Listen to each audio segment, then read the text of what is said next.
Capítulo 6. Homens que escolhem mulheres que amam demais. Ela é o apoio em que me encosta, ela é o sol do meu dia, e não me importa o que digam-se a respeito. Meu Deus, ela aceitou-me e tornou-me tudo o que sou hoje. She's my rock. Como as coisas funcionam para o homem envolvido? Quais são as suas experiências com respeito à química que ocorre nos primeiros instantes ao conhecer uma mulher que ama demais? E o que acontece aos seus sentimentos conforme o relacionamento prossegue, principalmente se o homem começa a modificar-se e tornar-se mais saudável ou mais doente. Alguns dos homens cujas entrevistas se seguem conseguiram um grau incomum de autoconhecimento, como também um discernimento considerável nos padrões de relacionamentos com as mulheres que foram suas parceiras. Muitos desses homens que estão se recuperando de vícios têm a ajuda de anos de envolvimento terapêutico com os alcoólicos anónimos ou narcóticos anónimos e, consequentemente, são capazes de identificar a atração que as mulheres codependentes sentiam por eles conforme se afundavam no vício. E há outros que, embora não tenham tido problemas com vício, fizeram terapias mais tradicionais que os ajudaram a entender melhor a si próprios, bem como os seus relacionamentos. Embora os detalhes diferenciem-se de história para história, está sempre presente a atração por uma mulher forte que, de certa forma, promete compensar o que falta a cada homem na vida dele. Tom, 48 anos. Sóbrio há 12 anos. O pai morreu de alcoolismo, como também um irmão mais velho. Lembro da noite em que conheci a Helen. Foi a um baile no clube do campo. Ambos estávamos com aproximadamente 20 anos e ambos namorávamos. O fato de eu beber já era um problema. Tinha sido preso uma vez por conduzir bêbado, quando tinha 20 anos, e 2 anos mais tarde tinha sofrido um acidente de carro que aconteceu porque eu tinha bebido mais. Mas logicamente não pensei que o álcool estivesse a fazer mal. Eu era simplesmente um rapaz jovem, em crescimento, que sabia como aproveitar a vida. Helene estava com um conhecido meu que nos apresentou. Ela era muito atraente e fiquei feliz quando fizemos a famosa troca de parceiros para uma dança. Naturalmente, eu tinha bebido naquela noite, de forma que me senti um pouco atrevido, uma vez que queria impressioná-la. Quando dançávamos, tentei alguns passos bem extravagantes. Eu esforçava-me tanto para ser gracioso que foi literalmente para cima de outro casal e dei um soco no estômago da mulher. Fiquei realmente embaraçada e não consegui dizer muita coisa a não ser uma desculpa. Mas Helen, em instante algum, nunca ficou sem jeito. Pegou a mulher pelo braço, desculpou-se com ela e com o parceiro e acompanhou-os até os seus lugares. Ela foi tão meigo que o marido da outra mulher provavelmente ficou satisfeito por tudo ter acontecido. De seguida, ela revoltou, bastante preocupado comigo também. Se fosse outra mulher, tinha ficado zangada e nunca mais me falava. Bem resolvi que não ia deixar escapar depois disso. O pai dela e eu sempre nos demos muito bem, até a sua morte. Logicamente, ele também era alcoólico. E minha mãe adorava a Helen. Ela sempre dizia a Helen que eu precisava de alguém como ela para cuidar de mim. Por um bom tempo, Helen continuou a cobrar-me, como tinha feito naquela primeira noite. Quando ela finalmente conseguiu ajudar a ela própria, parou de tornar as coisas fáceis para mim. E eu disse a ela que ela não me amava mais e fugi com minha secretária de 22 anos. Após aquilo, a descida foi rápida. 6 meses mais tarde, foi a minha primeira reunião dos Alcoólicos Anónimos e tornei-me sóbrio desde então. Helen e eu reateámos após eu estar sóbrio já há 1 ano. Foi realmente difícil, mas ainda existia muito amor entre nós. Não somos as mesmas pessoas que se casaram há 20 anos, mas ambos gostávamos mais de nós mesmos do que gostávamos na altura. E tentámos ser honestos um com o outro todos os dias. A atração de Tom por Helen. O que aconteceu entre Tom e Helen é típico do que acontece entre um alcoólico e um codependente, ou se encontrarem-se pela primeira vez. Ele cria um problema e ela resolve, em vez de ficar ofendido. Imagina logo uma maneira de o ajudar, como resolver as coisas e fazer que todas as outras pessoas fiquem confortáveis. Ela provoca um sentimento de segurança e para ele significa uma atração poderosa, uma vez que a sua vida está incontrolável. Quando Ellen juntou-se ao Al-Anon e aprendeu a parar realmente de ajudar Tom a ficar doente, estando sempre a encobri-lo, Tom fez o que muitos viciados fazem: quando aparecer, começa a recuperar.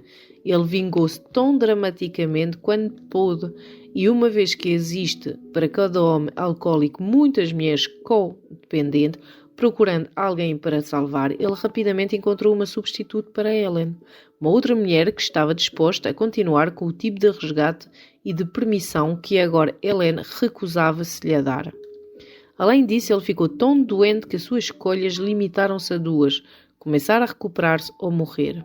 Só quando suas alternativas se tornaram tão lugubres foi o que ele decidiu mudar. O relacionamento está atualmente íntegro, porque estas duas pessoas entraram num programa dos Alcoólicos Anónimos.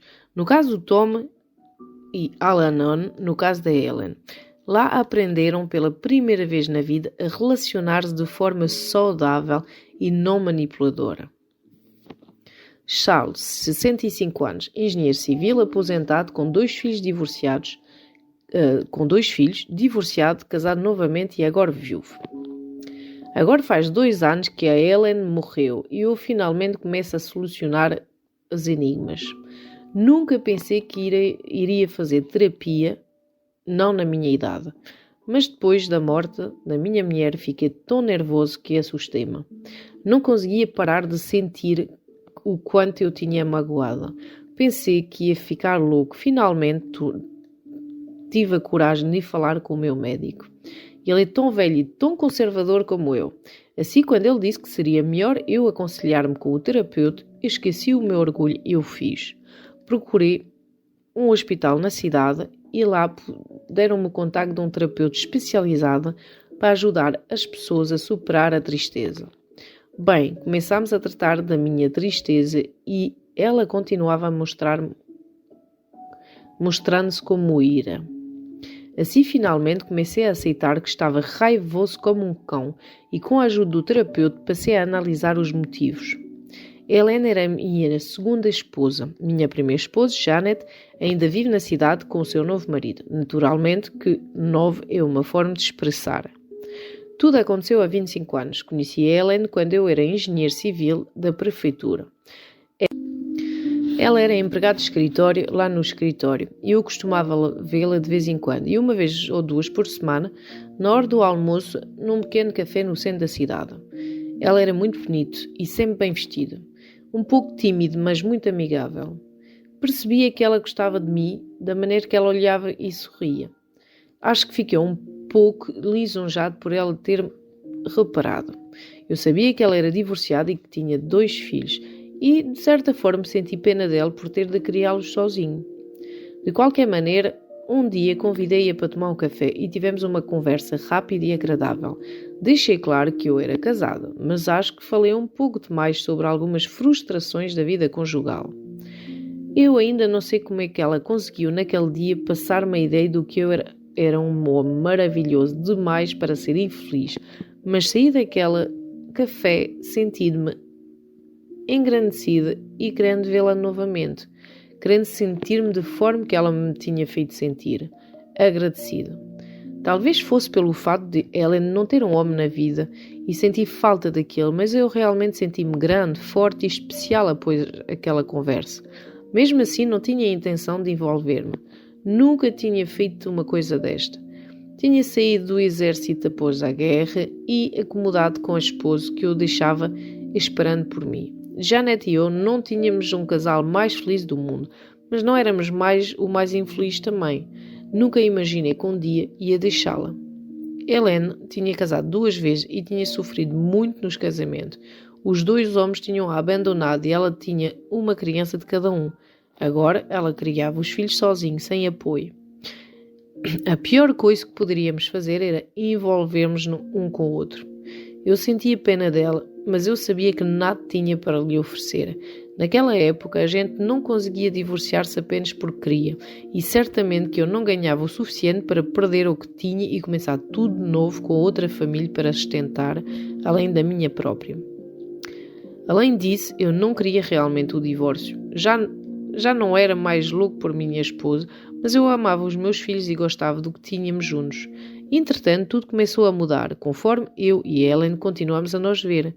Nenhum de nós conseguia desistir. Ellen estava solitária e dizia preferir ter um pouquinho de mim a nada, e eu sabia que era verdade.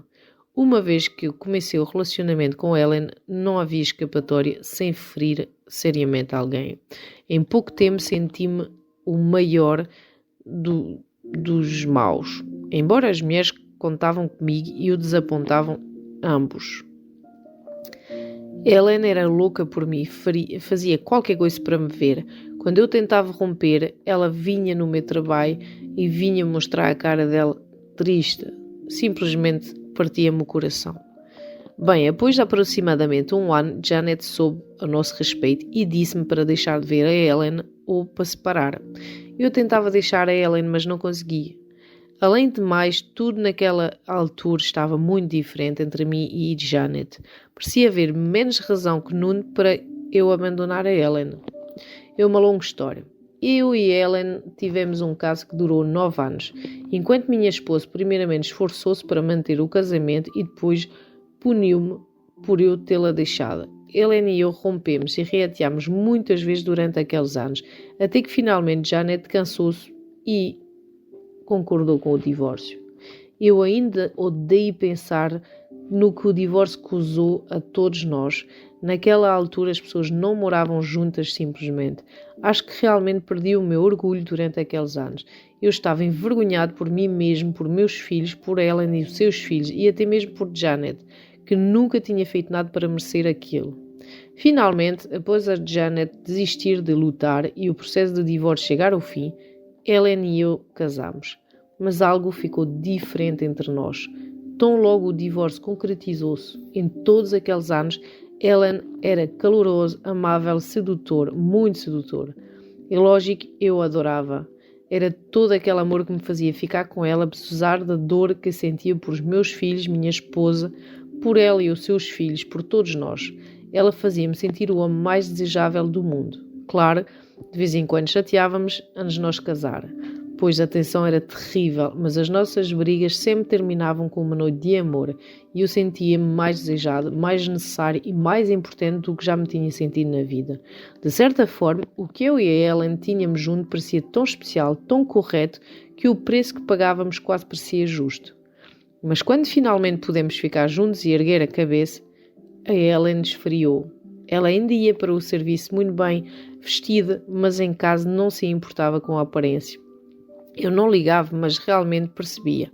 E o sexo já não era tão frequente. Ela não estava mais interessada. Eu tentava não pressioná-la, mas era frustrante para mim. Finalmente sentia-me menos culpada e mais preparado para gozar da sua companhia em casa e fora no mundo. E ela esquivava-se. Em 2 anos tínhamos quartos separados. E as coisas continuaram como estavam, frias e distantes, até que ela morreu. Eu nunca pensei realmente em deixá-la. Tinha pagado o preço tão alto para ficar com ela, como podia deixar? Quando analisei o passado, percebi que Ellen provavelmente sofreu mais que eu em todos aqueles anos do nosso caso amoroso. Ela nunca soube realmente se eu ia deixar Janet ou não. Ela costumava chorar muito e algumas vezes ameaçava-me suicidar-se. Odiava ser a outra mulher. Os anos anteriores ao nosso casamento foram terríveis, mas foram de mais amor, de mais cuidados, mais excitantes e especiais que os anos que se seguiram. Eu sentia-me um fracasso após o casamento, por não conseguir fazê-la feliz quando muitos problemas estavam superados. Cheguei a compreender-me bastante com a terapia, mas acredito que também me tornei disposta a analisar coisas sobre Ellen que antes não queria encarar. Ela se adaptava melhor sob toda a tensão e a pressão do nosso caso do que quando as coisas eram mais normais. E esse foi o motivo porque o amor entre nós morreu tão logo o caso terminou e o casamento começou. Quando pude analisar tudo honestamente, comecei a superar a raiva terrível que sentia por ela desde a sua morte. Estava zangado porque tinha-me custado muito estar com ela. Meu casamento, o amor dos meus filhos, o respeito dos meus amigos. Acho que me senti como se tivesse sido enganado. A atração de Charles por Ellen, bonita e encantador quando se encontraram pela primeira vez, Ellen logo provocou em Charles um êxtase sexual, uma devoção cega e uma margem de amor no respeito. Sua forte atração por ela, apesar do casamento estável e razoavelmente satisfatório, quase não precisava de explicação ou justificação. Simplesmente, Ellen tinha como principal ocupação na vida aumentar o amor do Charles por ela e tornar suportável e até válido o longo esforço dele de livrar-se do casamento. O que realmente merece explicação é o desinteresse repentino e manifesto de Ellen pelo homem por quem esperará e sofrerá tanto, uma vez que ele finalmente podia partilhar a vida com ela livremente. Porque ela o amou apaixonadamente quando ele era casado e perdeu o interesse rapidamente quando ele já não era. Porque Ellen apenas queria o que não conseguia realmente ter.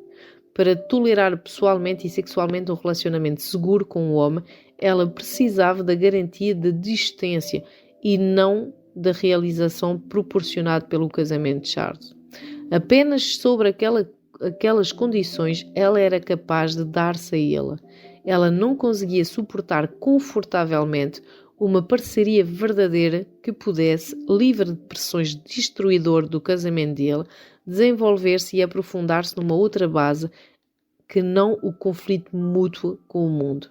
Ellen precisava de agitação, da tensão e da dor emocional de amar um homem inacessível para poder relacionar-se. Ela realmente não possuía a capacidade de ter intimidade ou mesmo ternura, uma vez que ela não estava mais envolvida na luta de ganhar Charles. Ao ver ganha a partida, ele foi verdadeiramente descartado. Ainda assim, através de todos aqueles longos anos de espera por ele, ela mostrou ser uma mulher que ama demais. Ela realmente sofreu, sujetou-se, chorou-se e lamentou-se pelo homem que amava, mas que não conseguia verdadeiramente ter. Ela colocou-o como uma essência do seu ser e a força mais importante do seu mundo até consegui-lo. Então, a realidade de tê-lo como parceiro, removido o romance doce amargo do caso amoroso ilícito, fracassou em proporcionar a ela as emoções da paixão do que ela tinha gozado por 9 anos com o mesmo homem. Frequentemente observa-se que, quando duas pessoas que estiveram envolvidas por vários anos finalmente comprometem-se com o casamento, algo desaparece do relacionamento, perde-se a excitação e eles param de se amar. Isso não dá necessariamente porque eles pararam de tentar agradar um ao outro. Pode ser porque um deles ou ambos ultrapassaram sua capacidade de intimidade por assumirem aquele mesmo compromisso. Um relacionamento irrestrito promete segurança contra uma intimidade maior. Com o compromisso, há sempre uma desistência emocional do esforço de se autoproteger. Foi exatamente o que aconteceu entre Ellen e Charles. Charles, da sua parte, ignorou qualquer sinal da falta de profundidade emocional da Ellen por causa da lisonja que sentia pela atenção que ela dispensava. Longe de ser uma vítima passiva das tramas e manipulações dela, Charles reclusou-se ativamente a reconhecer o lado da personalidade de Ellen que não combinava com a visão dele própria. Uma visão que ela tinha alimentado em que ele queria acreditar. Do que ela era bastante amável e sexualmente irresistível.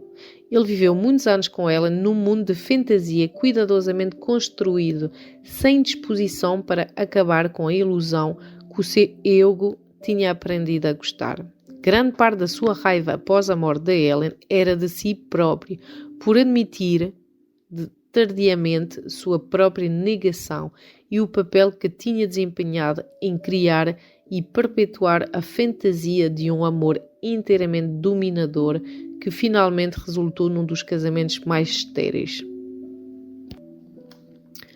Russell, 32 anos, assistente social em licença. Faz planos de programas comunitários para jovens infratores.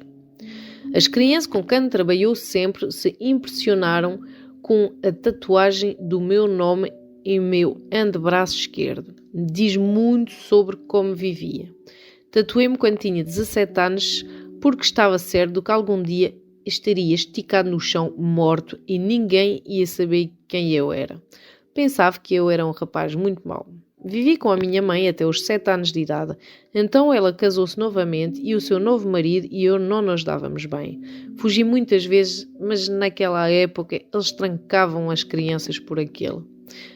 Em primeiro lugar foi a uma associação de jovens, depois as casas de adoção e mais idas para as casas de jovens. Em pouco tempo foi o Boys Camp, um acampamento para delinquentes, e o YA, o juizado de menores. Enquanto crescia, ia para as cadeias locais e saía delas, até que foi para a prisão.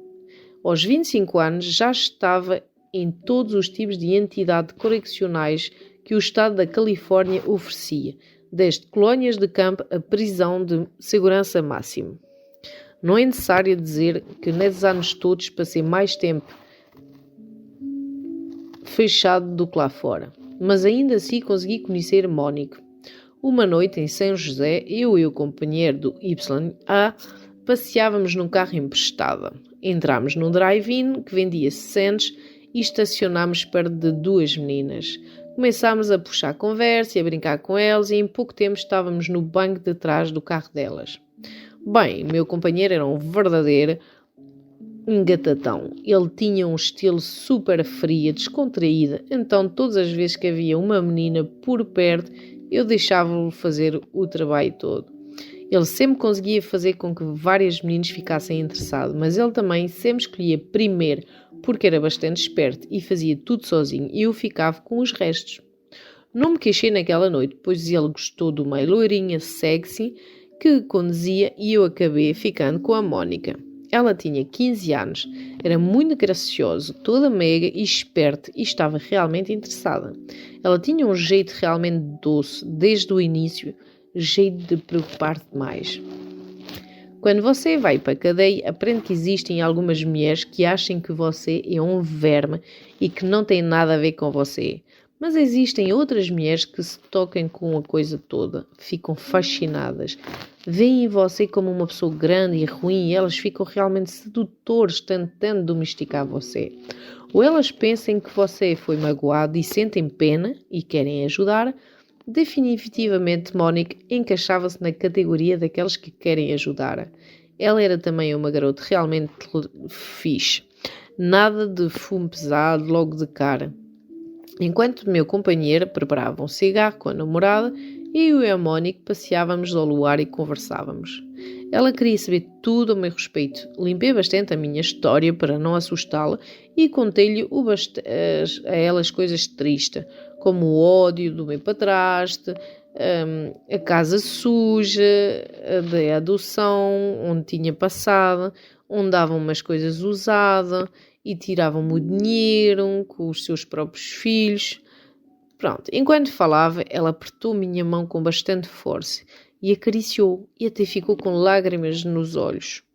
E nós despedimos naquela noite e eu estava apaixonada. Meu companheiro queria contar-me cada detalhe da sua grande conquista com a loura e eu nem sequer estava a ouvir.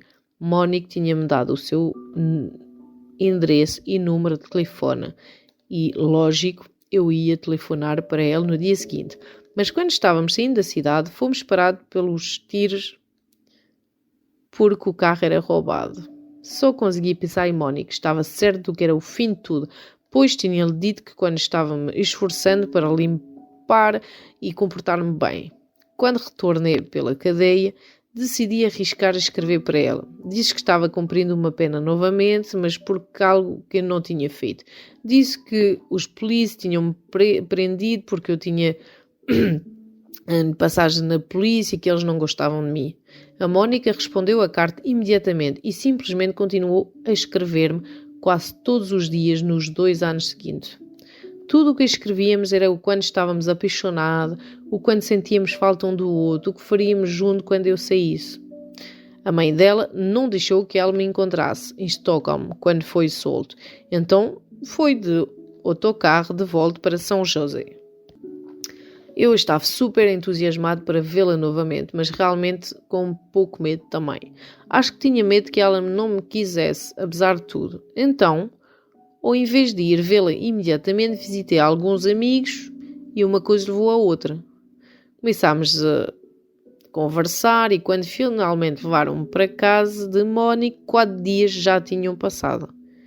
Eu estava todo roto. Tive que ganhar coragem para tentar vê-la. Graças a Deus, a mãe dela estava no serviço quando os rapazes deixaram-me na calçada. Mónica saiu sorrindo e tão feliz que estava a ver-me, embora não ouvisse falar de mim desde que eu tinha chegado à cidade. Lembro que demos um ou outro daqueles grandes passeios naquele dia, uma vez que eu não estava assim tão alto. Eu não tinha dinheiro para levá-la a passear em nenhum sítio e também não tinha carro, mas ela não pareceu incomodada, nem naquele dia, nem nunca. Por um bom tempo não fiz nada de errado na frente da Mónica. Ela desculpava-se por tudo o que eu fazia e eu não fazia. Por anos seguidos entrei e saí de cadeias e prisões e ela ainda casou-se comigo e ficou junto comigo. O seu pai tinha fugido da família quando ela era pequenina. Sua mãe ficou realmente amargurada com aquilo e ela não gostava muito de mim também. De facto, isso foi o motivo por eu e a Mónica casarmos. Uma vez, quando foi preso outra vez por um cheque falsificado, a mãe da Mónica não a deixou ver-me quando eu já estava livre após pagar a fiança. Então fugimos juntos e casámos. Mónica tinha 18 anos na altura. Vivemos um tempo no hotel até o meu julgamento. Ela trabalhava como empregada de mesa, mas desistiu para poder ir para o tribunal todos os dias durante o julgamento. Depois eu fui preso. A Mónica saiu de casa e mudou-se para a cidade mais próxima da prisão e começou a trabalhar de empregado de mesa novamente. Era uma cidade de universitários e eu sempre desejei que ela voltasse para a escola. Ela gostava realmente da escola e era muito inteligente, mas ela dizia que não queria voltar, queria apenas esperar por mim. Escrevia-me e vinha-me visitar tanto quanto eles permitiam. Falou bastante com os guardas prisionais ao meu respeito e pedi a ele que conversassem comigo e que me ajudassem, até que finalmente pedi que ela não fizesse mais aquilo. Eu odiava falar com aquele homem, simplesmente não conseguia me relacionar com ele. Embora ela visitasse-me, continuava escrevendo também. Enviava-me livros e artigos sobre como se aperfeiçoar. Dizia-me constantemente que rezava para que eu mudasse. Eu queria ficar fora da prisão, mas tinha cumprido penas há tanto tempo que era tudo o que sabia fazer. Bem no final, uma luz acendeu-se sobre a minha cabeça e envolvi-me num programa para ajudar-me a conviver no mundo lá fora. Frequentei a escola enquanto estive preso e aprendi a fazer alguma coisa. Depois terminei o colégio e iniciei o meu estudo universitário. Quando saí da prisão, de certa forma fiquei longe da confusão e continuei os meus estudos, até que finalmente consegui um diploma universitário na área do serviço social. Mas pelo caminho perdi minha esposa. Inicialmente, quando discutíamos de verdade para continuar o relacionamento, estávamos bem, mas conforme as coisas ficaram mais fáceis e começámos a conseguir tudo porque sempre esperávamos, a Mónica tornou-se mais chateada do que jamais e virá em todos aqueles anos, com todos aqueles problemas. Ela deixou-me simplesmente quando podíamos ter sido mais felizes. Eu nem sei onde ela está agora. A mãe dela recusa-se a contar e eu finalmente decidi não procurar, uma vez que ela não queria ficar comigo. Às vezes penso que, para Mónica, era muito mais fácil amar uma ideia de mim que me amar em pessoa. Estávamos muito apaixonados quando quase nunca estávamos juntos, quando tudo o que tínhamos era cartas e visitas e o sonho de que teríamos algum dia. Quando comecei a fazer o que tínhamos desejado como realidade, o nosso relacionamento acabou. Quanto mais nós tornávamos pessoas comuns, menos ela gostava. Acho que ela não conseguiu mais sentir pena de mim. A atração de Russell por Mónica. Nada no passado de Russell preparou-o para estar presente emocionalmente ou mesmo fisicamente para uma outra pessoa num relacionamento de amor, num relacionamento comprometido. Boa parte da sua vida ele esteve ativamente procurando um sentimento de força e segurança, escapando ou envolvendo-se em fugas perigosas. Através daquelas atividades altamente dispersivas e geradoras de tensão, ele procurou evitar o seu próprio desespero. Ele usava o envolvimento com o perigo para evitar sentir a dor e o desamparo por ter sido abandonado emocionalmente pela mãe. Quando ele conheceu Mónica, ficou encantado pela aparência muito atraente e a atitude terna dela com ele. Ou em vez de rejeitá-lo por ser mau, ela reagiu aos problemas dele com um interesse sincero e uma compaixão profunda. Imediatamente, ela passou a informação do que estava disposta a ajudá-lo e pouco tempo depois ele testou a sua força de persistente. Quando ele desapareceu, a Mónica reagiu esperando pacientemente. Ela parecia possuir amor, estabilidade e tolerância suficiente para lidar com qualquer coisa que Russell fizesse. Embora parecia que a Mónica possuía bastante tolerância pelo Russell e pelo comportamento dele, na realidade era exatamente o oposto.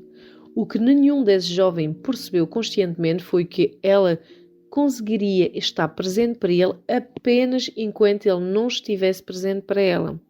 Enquanto estava separado dela, Russell viu em Mónica parecer perfeita, a mulher ideal de um prisioneiro.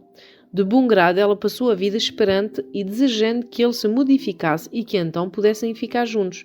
Mulheres de prisioneiros como Mónica representem talvez o maior exemplo de mulheres que amam demais, porque são incapazes de qualquer grande intimidade com o homem. Escolhem viver uma fantasia, um sonho de como amarão e serão amadas algum dia, quando seus parceiros modificam e tornem-se acessíveis a ela. Mas conseguem ser íntimas apenas na fantasia. Quando Russell conseguiu o que era quase impossível e começou a comportar-se em condições e não ir mais para a cadeia, a Mónica foi para longe dele. Tê-lo presente na vida exigia que ela tivesse um grau de intimidade ameaçadora. Deixava muito mais incomodado que a ausência dele.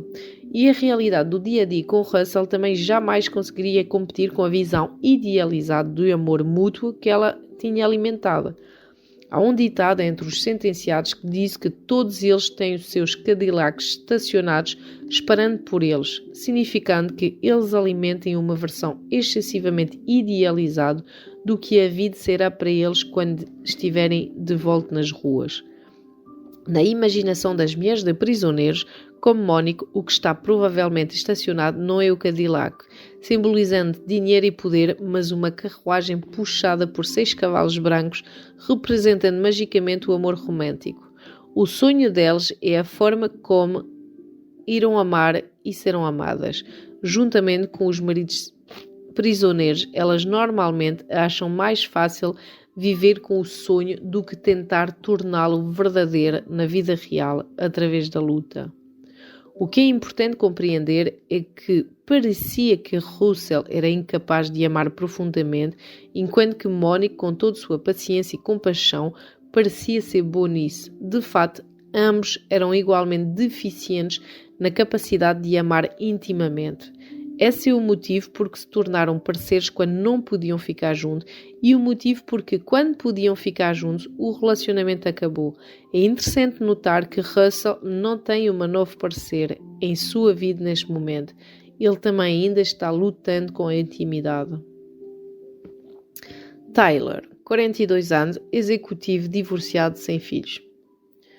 Eu costumava brincar, quando ainda estávamos juntos, dizendo às pessoas que quando via Nancy pela primeira vez o meu coração saltou para fora e não conseguia respirar. E é verdade, ela era uma enfermeira que trabalhava na mesma empresa do que eu e eu me encontrava na sua sala em cima de uma esteira rotativa, checando o meu sistema respiratório. Tinha sido mandado para lá pelo meu superior porque tinha engordado demais e também porque estava a sentir umas dores no peito. Na realidade, o meu estado era horroroso. Minha esposa tinha-me deixado 1 ano e meio antes para ficar com outro homem. E como sei que isto faz com que os homens correm para o bar à noite, eu simplesmente fiquei em casa assistindo a televisão e comendo. Sempre tinha gostado de comer. E a minha esposa jogávamos bastante ténis e acho que é que ele cuidava das calorias enquanto estávamos juntos. Mas com ela longe, eu ficava deprimida quando jogava ténis.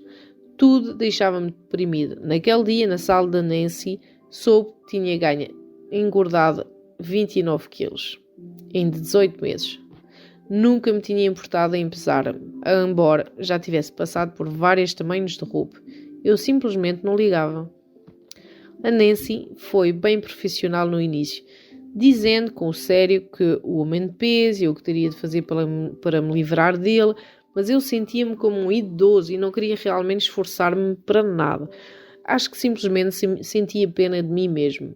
Até minha ex-mulher, quando me via, ralhava comigo e dizia: "Como pode ficar neste estado?" Eu praticamente desejava que ela voltasse para salvar-me, mas ela não voltou. Nancy perguntou-me se havia algum fator acelerador ligado ao aumento de peso. Quando eu falei do divórcio, ela parou de ser tão profissional e bateu de leve em minha mão solidariamente. Lembro-me de sentir uma pequena emoção quando ela fez aquilo, e foi especial porque não sentia alguma coisa ou nada por ninguém há muito tempo. Ela recomendou-me uma dieta e deu-me vários panfletos e tabelas de peso e disse para eu voltar de 15 em 15 dias para analisar o andamento da dieta. Eu mal podia esperar para voltar lá. As 2 semanas se passaram e eu não tinha feito nada, nem perdido peso, mas com certeza tinha ganho em solidariedade. Eu e ele passámos todo o nosso segundo encontro falando sobre como o divórcio tinha-me afetado. Ela ouviu e imediatamente aconselhou-me a fazer o que todos dizem para a gente fazer. Fazer exercício, juntar-me a um clube de dieta, viajar com um grupo de pessoas, criar novos interesses. Concordei com tudo, mas não fiz nada e esperei mais 2 semanas para vê-la novamente. Foi naquela sessão de check-up que a convidei para sair. Eu sabia que estava gorda e com uma aparência horrorosa e realmente não sei onde arranjei coragem para convidá-la. E ela aceitou. Quando fui buscá-la no sábado à noite, ela tinha mais panfletos, o artigo do jornal sobre dieta, o funcionamento do coração, exercício, tristeza, etc. Por muito tempo não tive tanta atenção. Começámos a sair e pouco começou a ficar sério. Pensei que a Nancy fazia com que toda a dor fosse embora. Obviamente ela tentou, tenho que admitir. Até mudei-me para o apartamento dela. Ela foi super fixe a cozinhar refeições de baixo nível de colesterol, a regular tudo o que eu comia. Até preparava-me algo para comer no trabalho. Embora eu não estivesse comendo nada parecido com o que tinha consumido todas aquelas noites sozinha em frente à televisão, não perdia peso. Mantive-me exatamente como estava, nem mais gordo, nem mais magro. E digo mais, a Nancy esforçava-se muito mais do que eu para conseguir perder aquele peso. Ambos agíamos como se fosse o seu objetivo, sua responsabilidade melhorar-me. Na verdade, acho que eu tenho um metabolismo que requer exercícios vigorosos para queimar as calorias e eu absolutamente não fazia nenhum exercício. A Nancy jogava golfe e eu jogava com ela um pouco, mas isto não era o meu esporte favorito. Após estarmos juntos por cerca de 8 meses, fiz uma viagem de negócio de volta a Esventon, minha cidade natal. Após lá estar 2 dias, fui à casa dos amigos da minha altura do liceu. Não tinha vontade de ver ninguém, com a aparência que eu estava, mas aqueles rapazes eram velhos amigos e tinha muito de conversar. Ficaram surpresos a saber do meu divórcio. Minha esposa também era daquela cidade. De qualquer forma, insistiram para que eu jogasse uma partida de ténis. Sabiam que eu era o meu esporte favorito desde o colégio. Não pensava que eu pudesse chegar ao final de uma simples partida, mas eles insistiram. Foi muito bom jogar novamente, mesmo com os pontos de vantagem desanimando-me e mesmo perdendo todas as partidas. Disse a eles que eu voltaria no próximo ano e daria uma surra aos 2. Quando cheguei a casa, Nancy falou-me que ela tinha ido a um seminário ótimo sobre nutrição e quis que eu tentasse tudo o que ela tinha aprendido. Eu disse que não, queria fazer as coisas do meu próprio jeito por uns tempos. Veja bem, Nancy e eu nunca brigamos. Claro, ela aborrecia-me um bocado e estava constantemente em cima de mim para melhor cuidar de mim, mas foi a partir do momento que eu voltei a jogar ténis que ela e eu começámos a brigar. Eu jogava por volta do meio-dia de forma a não interferir com o tempo que passávamos juntos, mas nós nunca mais fomos os mesmos. Nancy era uma moça atraente, cerca de 8 anos mais nova que eu, e uma vez que eu comecei a emagrecer, achei que iríamos nós dar melhor que nunca, pois ela ia ficar orgulhosa. Deus sabe como eu me senti melhor comigo mesmo, mas as coisas realmente não funcionaram daquela forma. Ela queixou-se, disse que não era mais o mesmo e afinal ela pediu-me que eu mudasse da casa dela. Naquela ocasião eu estava com apenas 3 quilos a mais do que tinha antes do divórcio. Foi realmente difícil para mim deixá-la. Esperava que no final íamos casar, mas uma vez que eu estava mais magra, ela estava certa, as coisas simplesmente já não eram mais as mesmas entre nós. A atração de Tyler por Nancy. Tyler era um homem de necessidades de dependências marcantes que tinham sido agravadas pelo divórcio. Sua deterioração quase deliberada, programada para provocar a pena e a solicitude da esposa, não funcionou com ela. Entretanto, atraiu outra mulher que amava demais, que fazia do bem-estar de outra pessoa o seu objetivo de vida. O desamparo dele e a dor e a vontade dele de ajudar foram a base da atração mútua.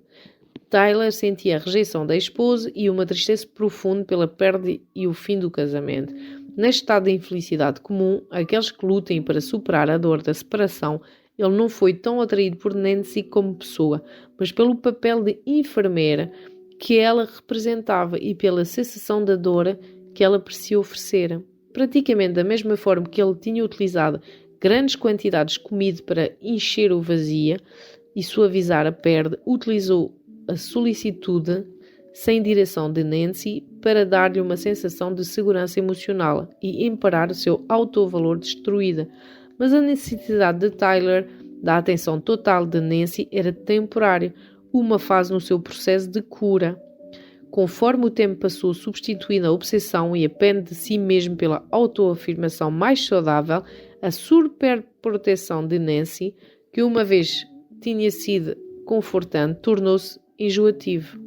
Diferente da dependência temporariamente marcante de Tyler, a necessidade dela de ser necessária não era uma fase, mas um traço importante da sua personalidade e quase o seu esquema exclusivo de relacionar-se com outra pessoa. Ela era enfermeira, tanto no trabalho como em casa. Embora Tyler ainda fosse um parceiro razoavelmente dependente, mesmo após recuperar do choque do divórcio, a intensidade da sua necessidade de ser ajudada não combinaria com a intensidade dele de mandar e controlar a vida de outra pessoa. A saúde de Tyler, pela qual ela tinha trabalhado incansavelmente, foi na verdade o toque da morte para o relacionamento. Bart, 36 anos, ex-executivo, alcoólico desde os 14 anos, sóbrio a 2. A cerca de um ano, estava divorciado e vivendo uma vida de solteiro quando conheci a Rita. Ela era uma menina de aspecto hippie, pernas longas e olhos escuros. No início, embebenámos muitas vezes. Eu tinha muito dinheiro e nós realmente divertíamos-nos bastante. Mas sabe, a Rita não era bem hippie. Ela era responsável demais. Ela conseguia fumar um charrezito, mas de certa forma era muito conservadora. Mesmo o apartamento dela estava arrumado o tempo todo. Eu tinha a sensação de estar a salvo com ela, como se ela fosse me deixar fraquejar demais. Na primeira noite em que saímos, saboreámos um ótimo jantar e então voltámos para o apartamento dela. Fiquei tão bêbado, achei que perdi a consciência. De qualquer forma, acordei no sofá, coberto com uma colcha bonita e macia. Minha cabeça estava sobre uma almofada. E senti-me como se tivesse voltado para casa. Segura, sabe? Rita sabia como cuidar dos alcoólicos. O pai dela, um senhor da banca, tinha morrido da doença. De qualquer forma, mudei-me para a casa dela poucas semanas depois e comportei-me como um grande trapaceiro nos 2 anos seguintes, pelo tempo que eu consegui ter sucesso até que perdi tudo. Ela tinha deixado de tomar porcarias depois dos primeiros meses que passámos juntos. Acho que ela imaginou que seria melhor permanecer lúcida, pois eu estava sempre bêbado. No meio de tudo isso, casámos. Então eu fiquei realmente cheio de medo. Agora eu tinha outra responsabilidade e não me saía muito bem com a responsabilidade. Além de que, bem, na época em nós casámos, estava perdendo muito dinheiro. Simplesmente não conseguia lidar mais com a situação em que estava e bebia todos os dias. A Rita não sabia que as coisas estavam tão ruins, porque eu dizia que ia a umas reuniões de negócio depois de manhã e, em vez disso, saía da cidade na minha Mercedes e estacionava ao lado da praia e bebia. Finalmente, quando realmente não havia mais maneira de negociar e que eu deveria dinheiro para toda a cidade, não soube o que fazer. Foi para uma longa viagem com a intenção de me matar no meu carro e fazer tudo parecer um acidente. Mas ela veio à minha procura, encontrou-me num hotel barato e trouxe-me para casa. Todo o dinheiro tinha acabado, mas ela ainda colocou-me no hospital de tratamento para o alcoolismo. É engraçado, mas eu não fiquei grato. Fiquei tão chateado, confuso e assustado e totalmente desinteressado dela sexualmente no primeiro ano de sobriedade. Eu ainda não sei se conseguiremos conviver, mas conforme o tempo vai passando, as coisas estão a ficando um pouco melhor. A atração do Bart por Rita. Quando no primeiro encontro Bart embebedou-se e perdeu os sentidos, Rita, por achar que ele não devia sofrer, pareceu prometer a ele um descanso da sua precipitada corrida para a autodestruição. Por algum tempo agiu como se fosse o dever dela protegê-lo da devastação causada pelos próprios vícios, salvá-lo de forma discreta e doce. Essa atitude aparentemente protetora, na verdade, serviu para alongar mais o período em que o seu parceiro poderia praticar o vício sem sentir as consequências, amparando e confortando. Ela o ajudava a ficar muito mais doente. Uma pessoa com adicção não procura alguém para ajudá-la a melhorar. Ele procura alguém que vai ficar com ele enquanto está doente sem correr perigo nenhum. A Rita foi perfeita por um tempo, até que o Bart ficou tão doente que mesmo ela já não conseguiu ajudar. Quando ela foi à procura dele e cometeu num programa de desintoxicação, o Bart começou a deixar o álcool e a recuperar. Entretanto, a Rita ficou entre ele e a droga.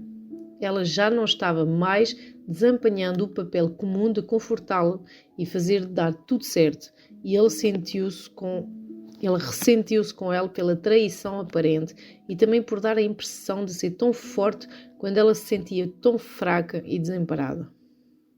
Não importa quão mal remendamos a situação, cada um de nós precisa sentir que somos encarregados da nossa própria vida.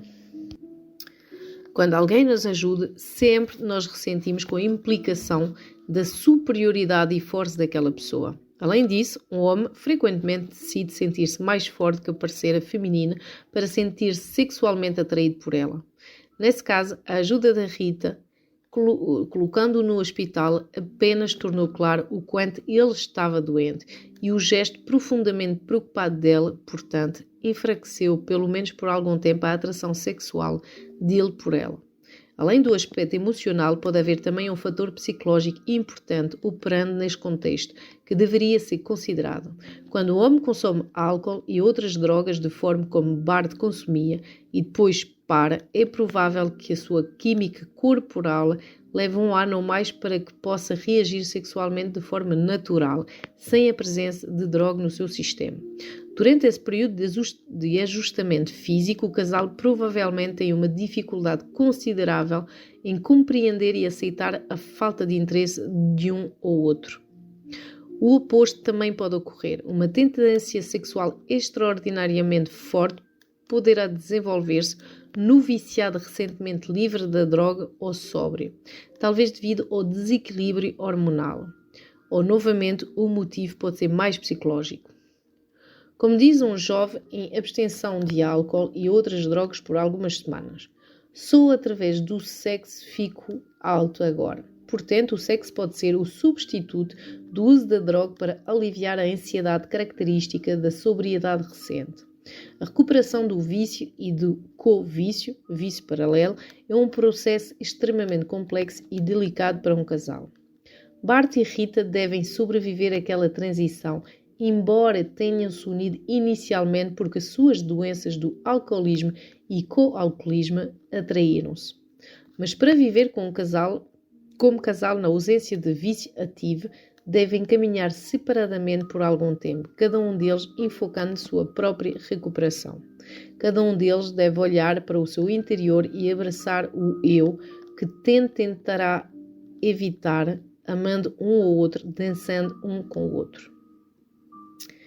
Greg, 38 anos, livre do álcool e sóbrio há 14 anos por intermédio dos Narcóticos Anónimos, atualmente casado e com 2 filhos e trabalhando como conselheiro de jovens drogados. Encontramos no parque um dia. Ela estava a ler um jornal e eu apenas passeava sem destino. Era um sábado de verão, cerca de meio-dia, bastante quente e quieto. Eu tinha 22 anos e tinha deixado a faculdade no primeiro ano, mas continuava com planos para voltar. Fazia aquilo para que os meus pais continuassem me mandando dinheiro. Eles não conseguiam abandonar o sonho que eu iria terminar a faculdade e iniciar uma carreira. Assim, pagaram-me por bastante tempo. A Lana era bem gorda, cerca de 18 a 22 quilos acima do normal, o que significava que ela não representava um perigo para mim. Se ela me rejeitasse, eu não me importaria, porque ela não era perfeita. Comecei a conversar com ela sobre o que ela estava a ler e foi fácil desde o início. Ela riu-se bastante, o que fez-me sentir como se fosse um rapaz charmoso e agradável. Contou-me da margem do Mississippi e Alabama com Martin Luther King e como fora trabalhar com todas aquelas pessoas que tentavam ser importantes. Eu nunca tinha compromisso com nada a não ser divertir-me. Apanhar babadeiras, passar despercebido era o meu lema e eu era bem melhor em beber do que passar despercebido. A Lana era muito ativa. Ela disse que adorava estar de volta à Califórnia, mas que às vezes sentia que não tinha o direito de estar tão confortável quanto outras pessoas naquele país sofriam. Ficámos sentados juntos no parque por 2 ou 3 horas naquele dia, simplesmente deixando o tempo passar, falando um pouco ou outro cada vez mais sobre como éramos. Depois de um certo tempo, voltei para casa, que dividia com os amigos, para embebedar-me. Mas quando chegámos, ela estava com fome. Ela comeu, limpou a cozinha, enquanto eu enchia carne na sala. Havia música e eu lembro que ela veio na cozinha com uma pasta de amendoim, bolacha e uma faca e sentou-se bem perto de mim. Nós simplesmente ríamos e ríamos. Acho que naquele momento permitimos ser vistos como viciados de forma mais clara que jamais nos permitimos depois daquele dia. Então não houve desculpas, apenas fomos autênticos. E ambos estávamos fazendo exatamente o que queríamos. Sem dizer uma só palavra, percebemos que daria certo ficarmos juntos. Divertimos-nos várias vezes depois daquela, mas não acho que houve outra época em que tudo era tão fácil, quando ambos estávamos bastante livres de defesa. Os viciados são pessoas bastante defensivas. Lembro-me que costumávamos discutir bastante sobre se eu conseguiria fazer amor com ela sem estar bêbado. Ela estava certa que era muito feia por ser gorda. Quando eu estava bêbado antes de fazermos amor, ela achava que eu precisava fazer aquilo para poder tolerar. Na verdade, eu precisava beber para poder fazer amor com qualquer uma. Ambos tínhamos pouquíssima autoestima. Era fácil para mim esconder-me atrás do vício dela, porque o seu peso mostrava que havia um problema. Minha falta de motivação e o fato da minha vida não estar direcionada eram menos óbvios do que aqueles 22 quilos a mais. Então lá estávamos nós discutindo sobre eu poder amá-la, apesar de ela ser tão pesada. Ela forçava-me a dizer que o que eu contava para mim era a pessoa que ela era interiormente e não como se parecia, e então havia paz por algum tempo. Ela dizia que comia porque era muito infeliz. Eu dizia que bebia porque não conseguia fazer feliz. Dessa forma, realmente doente, éramos perfeitas anulações um para o outro. Cada um de nós tinha uma desculpa para o que fazia. Entretanto, na maioria das vezes, fingíamos que não era um problema de verdade. Afinal, muitas pessoas são gordas e muitas pessoas bebem, então simplesmente ignorávamos tudo. Em seguida, foi presa por posse de droga perigoso. Passei 10 dias na prisão. Os meus pais conseguiram um bom advogado que me colocou numa clínica de aconselhamento como uma alternativa para mais tempo de prisão. Alana mudou-se de casa enquanto eu estava trancado aqueles dias. Fiquei furiosa. Senti ela que tinha-me abandonado. Na realidade, estávamos sempre a chatear. Quando olho para trás agora, percebo que estava-me tornando uma pessoa difícil com quem viver. A paranoia que se desenvolve em pessoas que consomem drogas por qualquer período tinha começado realmente a afetar-me. Além de que quase todo o tempo estava bêbado ou querendo beber. Alana tinha interpretado tudo como uma coisa pessoal, achando que se ao menos ela fosse diferente, eu iria ficar mais tempo com ela, não bebendo todo o tempo. Ela pensava que eu a estava evitando droga. Eu evitava a mim mesmo. De qualquer forma, ela desapareceu cerca de 10 meses para acompanhar passeados, penso eu. O conselheiro com quem me tratava insistia que eu fosse às reuniões dos narcóticos anónimos. Já que precisava escolher entre a prisão e as reuniões, eu fui. Encontrei algumas pessoas que eu conhecia das ruas e depois de um certo tempo começou a ficar evidente para mim que eu simplesmente apresentava problemas devido às drogas. Aquelas pessoas davam-se bem com a vida e eu ainda bebia todos os dias. Então, parei de perder o meu tempo com aquelas reuniões e perguntei a um rapaz, em que eu confiava bastante, se ele poderia ajudar-me. Ele tornou-se o meu padrinho e eu telefonava para ele 2 vezes ao dia, de manhã e à noite. Tudo isso exigiu de mim que eu mudasse o meu comportamento. Amigo, festas, tudo. Mas eu mudei. O aconselhamento ajudou também, pois aquele conselheiro sabia de tudo porque eu teria de passar e avisava-me. De qualquer forma deu certo e eu fui capaz de ficar longe das drogas e do álcool. Alana retornou quando eu estava livre da bebida e sóbria. Há 4 meses. E logo de início foi a mesma coisa do Canos. Tínhamos um jogo com o que brincávamos juntos. O conselheiro chamava-o de conspiração. Era a reiner de usarmos um ou outro para nos sentir bem ou mal connosco e, logicamente, para praticar os nossos vícios. Eu sabia que me embebedava se tivesse aquele tipo de comportamento com ela. Atualmente não somos nem amigos mais. Simplesmente não tinha dado certo se não pudéssemos ser doentes juntos. O Greg e a Alana tinham partilhado um elo poderoso desde o início. Cada um tinha um vício que regulava a sua vida e desde o primeiro dia que se encontraram, enfocaram o vício um do outro para diminuir, em comparação, a importância e a força do próprio vício. Então, durante o relacionamento, ambos permitiram um ao outro, algumas vezes sutilmente e outras não, permanecer doente, mesmo enquanto protestavam contra as suas condições. Esse é um exemplo de relacionamento extremamente comum entre casais viciados, tanto na mesma substância quanto em substâncias diferentes.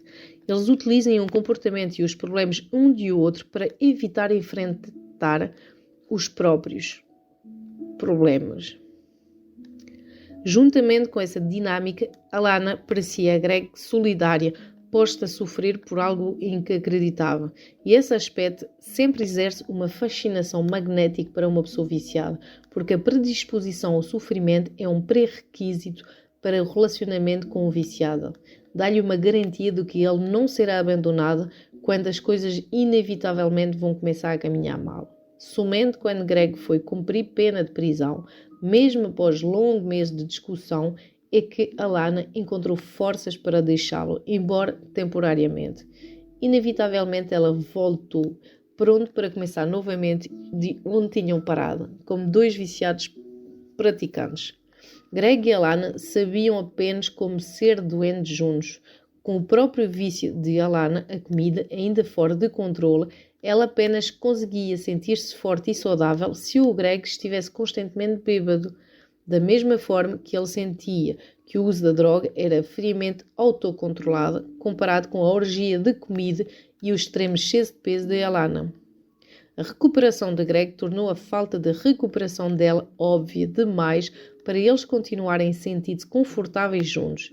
Ela teria precisado de sabotar a sobriedade dele para que retornassem a um estado interior aproveitável. Eric, 42 anos, divorciado e casado novo. Eu estava divorciada há 1 ano e meio quando conheci a Sue. Um instrutor da escola comunitária, onde sou treinador de futebol, tinha-me forçado a ir a uma festa de inauguração da sua nova casa. Pois lá estava eu, um domingo à tarde, sentado sozinho no quarto principal a ver um jogo, enquanto todos estavam na sala, aproveitando a festa. A Sue entrou para deixar o casaco e cumprimentámos-nos. Ela saiu e voltou meia hora mais tarde para ver se eu ainda lá estava. Atormentou-me um pouco por eu estar fechado no quarto, no fundo, com a televisão, e durante a publicidade conversámos um pouco.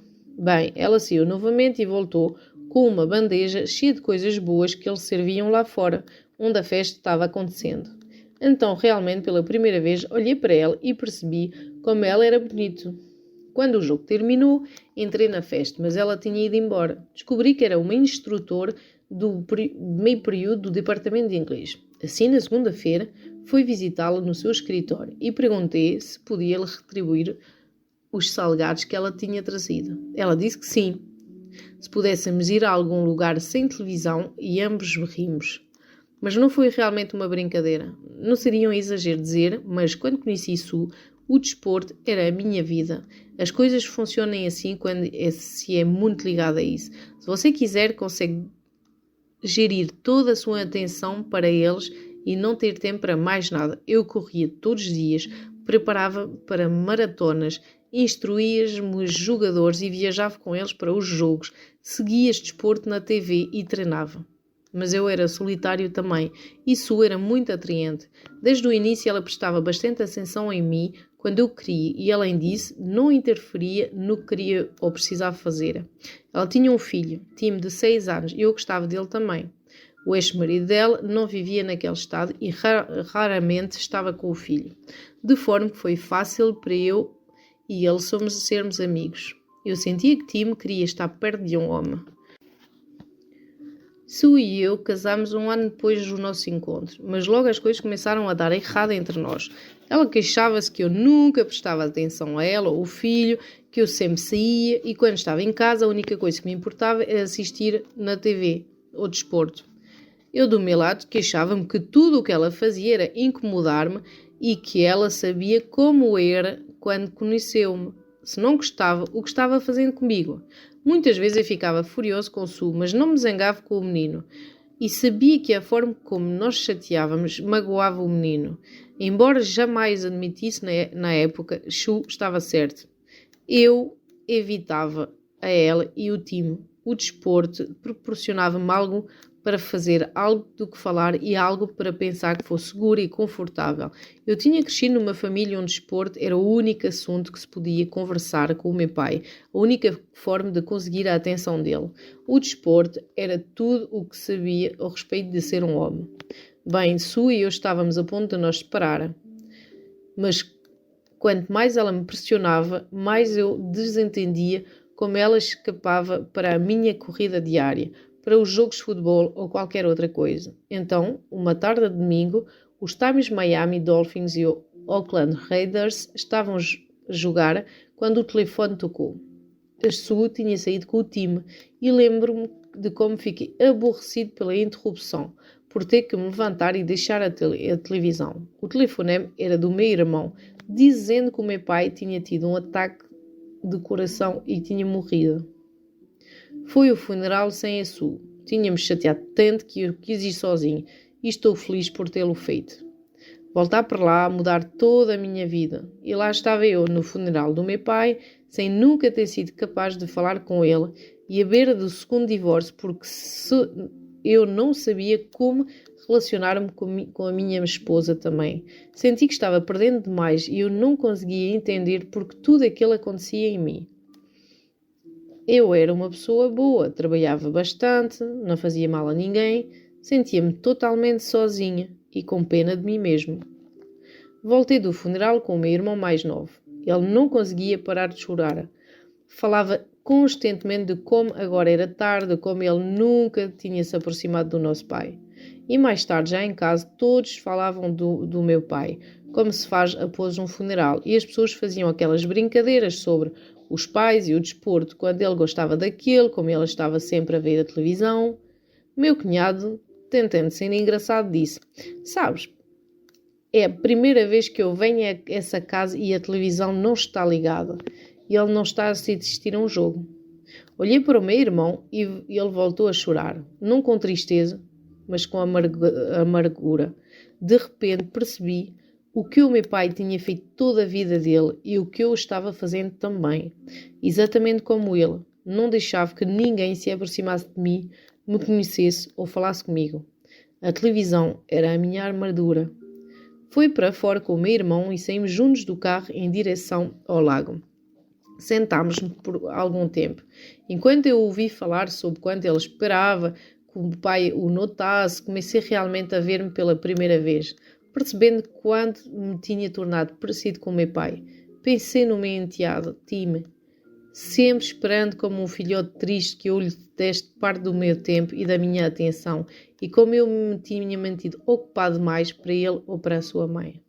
Na viagem de volta para casa pensei o tempo todo sobre o que eu gostaria que as pessoas dissessem de mim quando eu morresse, e aquilo me ajudou a perceber o que teria que fazer.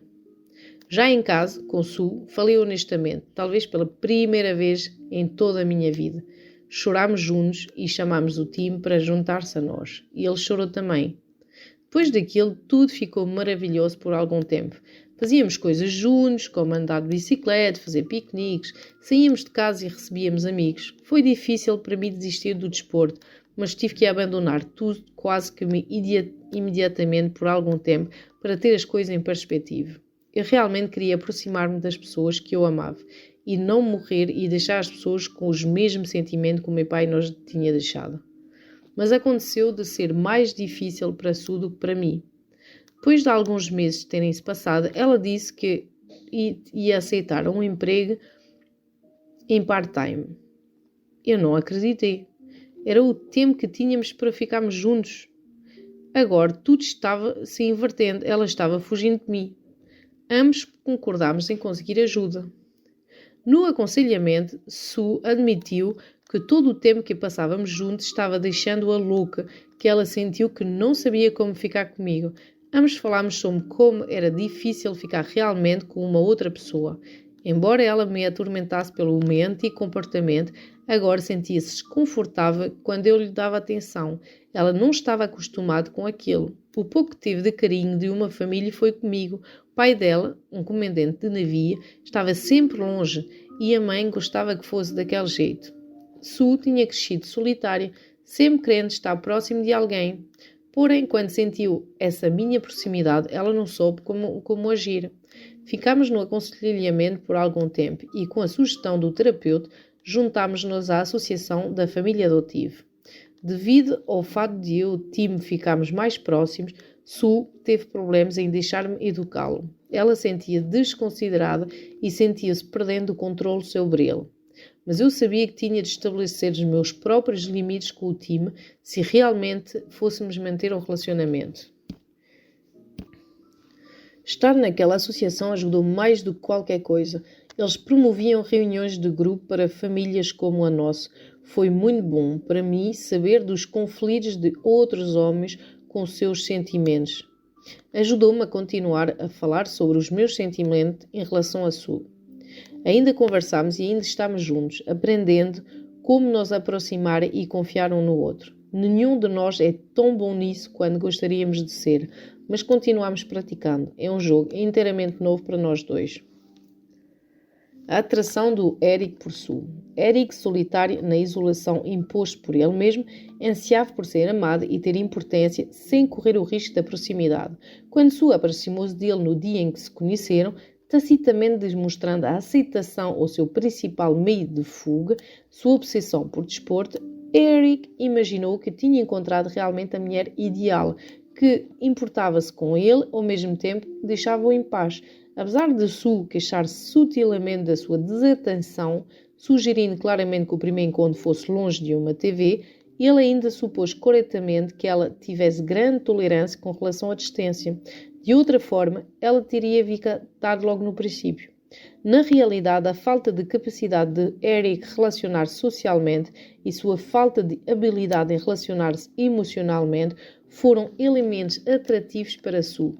A indelicadeza do Eric tanto agradava a Sue, como assegurava a ela que ele não seria capaz de aproximar-se de outras pessoas, inclusive outras mulheres, e aquilo era importante.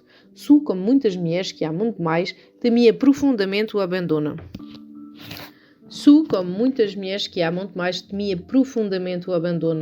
Melhor estar com alguém que não satisfazia exatamente suas necessidades, mas a quem não perderia, do que estar com alguém mais amável e digno de amor que poderia deixá-la para ficar com outra pessoa qualquer. Além disso, o isolamento social do Eric proporcionava a ela o que fazer, servir de ponte sobre o abismo que se colocava entre ele e as outras pessoas. Ela podia interpretá-lo e lidar com o resto do mundo para ele. Falando claramente, ele precisava dela. Sue, por outro lado, estava se deixando levar por uma situação que seria uma réplica de todos os piores aspectos dos anos da infância. A solidão, a espera desejosa de amor e atenção, a profunda decepção e, finalmente, o desespero irado. Quando ela tentava forçar Eric a modificar-se, seu comportamento apenas confirmava os medos dele de relacionamentos e fazia-o retrair-se ainda mais. Mas Eric realmente modificou-se dramaticamente, devido a uma série de acontecimentos profundamente alterantes na sua vida. Ele tornou-se exposto a enfrentar o seu monstro, seu medo da proximidade, para evitar tornar-se outra versão do pai frio e inacessível. Um fator importantíssimo no seu comprometimento em modificar-se foi a forte identificação com o pequeno e solitário Tim, mas sua mudança provocou a 2 demais membros da família. Sue, que de ignorado e evitado passou a ser alvo de carinho e atenção, foi forçada a enfrentar seu próprio desconforto ao receber o que tanto procurava. Teria sido fácil para Sue e Eric parar esse estágio com os papéis trocados. O de quem procurava e agora era procurado, e o de quem evitava e agora era evitado. Poderiam simplesmente ter trocado os papéis, ter mantido a distância proscrita e o nível de conforto entre eles. Mas Sue e Eric tiveram coragem de ir mais fundo, tentar com a ajuda da terapia e com o apoio de um grupo compreensivo e empático, correr o risco de ficar mais próximo um do outro como um casal e de Tim como uma família. Não há forma de exagerar a importância dos conflitos iniciais para nós todos. Como terapeuta, o impacto que uma nova paciente causa em mim durante o primeiro encontro fornece-me algumas das informações mais importantes que receberei a respeito daquela pessoa, através do que é dito, do que deixa de ser dito e através de tudo mais que é revelado pela aparência física, postura, roupa, expressão facial, gestos, tom de voz, olhar, atitude, estilo. Retire informações em abundância sobre como o paciente se comporta no mundo, principalmente sob tensão. Tudo ajuda a conseguir uma impressão subjetiva forte e inegável, dando-me uma sensação intuitiva de como ser a trabalhar com aquela pessoa no relacionamento terapêutico. Enquanto, como terapeuta, tento muito conscientemente processar a introdução da minha nova paciente na vida, um processo bem parecido, embora menos deliberadamente consciente, acontece quando duas pessoas se encontram. Cada uma delas tenta responder algumas perguntas sobre a outra, baseado na riqueza da informação telegrafada automaticamente durante aqueles poucos momentos juntos. As perguntas que são feitas silenciosamente são simples. Será que você é a pessoa com quem tenho algo em comum? Vou ter benefícios de alguma forma? Cultivando uma amizade consigo? Será que você é uma pessoa divertida? Mas frequentemente outras perguntas são feitas dependendo de quem essas pessoas são e do que elas querem. Para todas as mulheres que amam demais, perguntas mais complexas residem sob as óbvias, racionais e práticas. Pergunto que nós esforçamos ao máximo para responder porque vem do fundo de nós. Você precisa de mim? Pergunta secretamente a mulher que ama demais. Você vai cuidar de mim e resolver os meus problemas? É a frase silenciosa através das palavras de um homem que escolhe uma daquelas mulheres como companheira.